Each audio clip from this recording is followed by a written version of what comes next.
I have some crazy Reddit stories to read to you all about the in-laws, so let's read number 1. Welcome to Wedding Wednesday, the podcast that's about to spill all the tea on what it's like to plan a wedding from the bride's perspective. I'm creating the podcast I need to keep me sane and feeling less alone as I plan my own wedding. We're diving deep into the hilarious, messy, and sometimes crazy world of wedding planning and wedding horror stories. Get ready to laugh, cry, and maybe feel a little less alone in this wedding planning madness. Mother-in-law late to wedding, and now it's become a joke. Gay wedding drama here. We had rented a large white bus from the hotel to the venue so that everyone can arrive on time. Of course, mother-in-law decided to drive and gets lost because her GPS is not picking up the signal. The bus arrived and we can see it from our second floor viewing spot. Beautiful all-white bus. We see all the guests arriving and we give a little time for them to explore. When it's time to assemble the guests, mother-in-law is still not there. Guests assemble, outdoor wedding, wait and wait some more. Luckily, the weather was perfect that day in June in 2012. The string quartet is now looping their playlist, It's That Late. Meanwhile, upstairs looking at the crowd from above, I'm F-bombing this and that. Not because the guests were necessarily uncomfy being outside or hungry, but because any delay eats into party time, which is what is remembered most. Mind you, I love my mother-in-law. Sweetest thing on the planet. Then she arrives 30 minutes past due, gets applauded by the guests as we can now start. The wedding party assemble faster than the Avengers, and the rest of the evening goes without a hitch. Now, when my mother-in-law is running late to a family function, we now joke, how late? Wedding late? Let's see what people had to say in the comments about the joke of being late. The whole thing about being late at a wedding is pretty comical for sure if it's somebody really close to the couple. Let's see what they said. Well, mother-in-law wanted a grand entrance and it backfired into a recurring family joke, better than it being family trauma. The OP responded back and said, why wouldn't she get on the bus, same hotel as everyone else? I swear she wanted to make that entrance, which is unlike her. Somebody else said, that's not funny. I don't care how loved someone is. If the bride and groom are there, the wedding will start at the time the invitation said. So freaking rude. Somebody responded and said, I have yet to go to a wedding where there wasn't some sort of glitch. The mother-in-law being late is pretty minor compared to some I've witnessed and heard about. At my wedding, the officiant took a shortcut across the lawn to get into the side door of the church because he was running late. Unfortunately, the automatic sprinklers went on when he was en route, soaking him from his hair to his shoes. We had to wait while he went back to his office to dry off and change. He was still a bit damp around the edges during the wedding. At my sister's wedding, the 3-year-old ring bearer wrapped himself in her veil and got tangled up while they were standing at the altar. The wedding was paused while his mom extracted him from his lacy prison and took him out of the church, hollering all the way, 3-year-old, not the mom. There's almost always something. It's not funny at the time, but it makes a good story later on.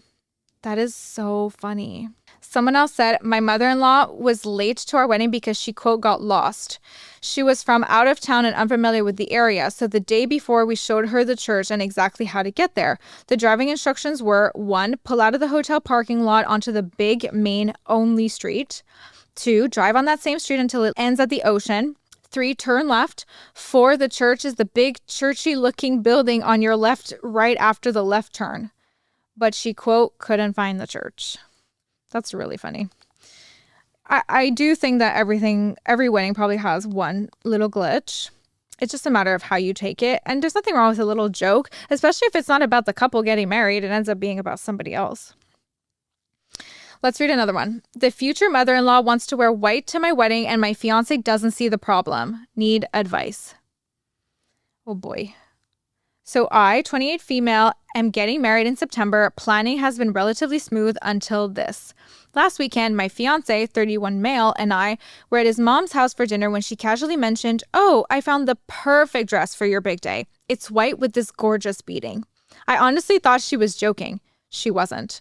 I laughed a little and said something like, wait, you mean white, like bridal white?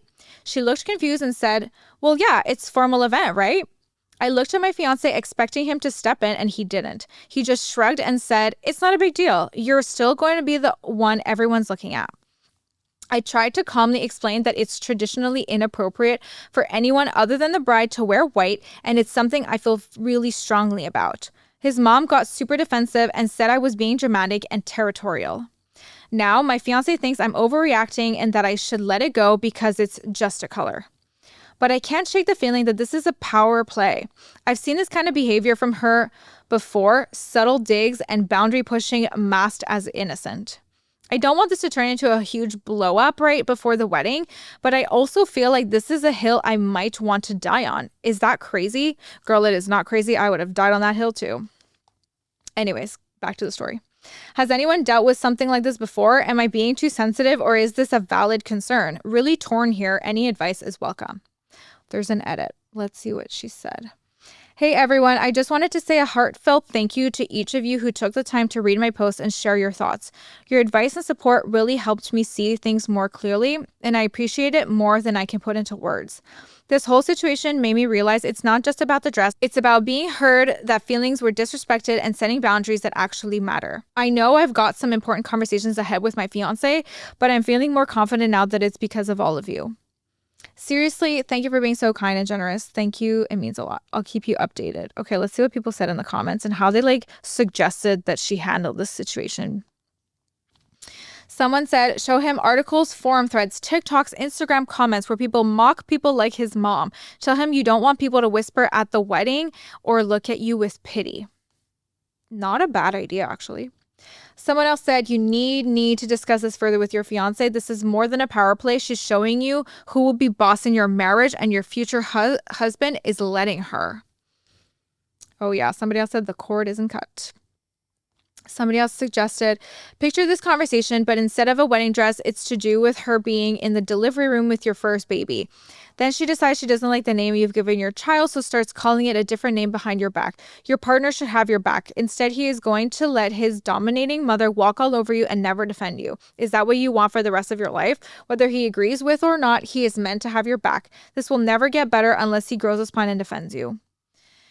So true. Someone else suggested you should have a conversation with your fiance without his mother there. If it doesn't go well, he stays on her side. Have a good long think if you want to be with a man who doesn't take your side. It starts with the dress and it could get worse. Your partner should be on your side in these situations. Everyone knows white is the bride's color unless she says otherwise. Somebody else said, is this for real? Don't marry him. He's showing who he is and putting his mommy before you or your one on the big day. She wants to be the bride and take over. You'll be miserable for the rest of your life with this spineless man. It's not just a color. Maybe he wants to marry mommy instead. Gross. Yep. A bunch of red flags here with that.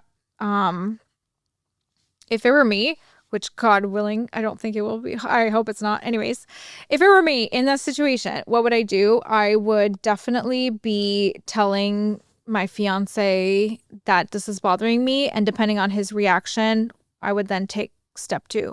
Depending on how he reacts. If he defends me, I would back down. If he doesn't defend me, we'd have to have more conversations. But most people know white is not appropriate at a wedding. I have so many more brother-in-law, sister-in-law stories, but that's all the time we have for today. If you'd like me to read them, put a thumbs up, put something, write in all caps in the comments, MIL, mother-in-law, and I'll share these stories in the next episode.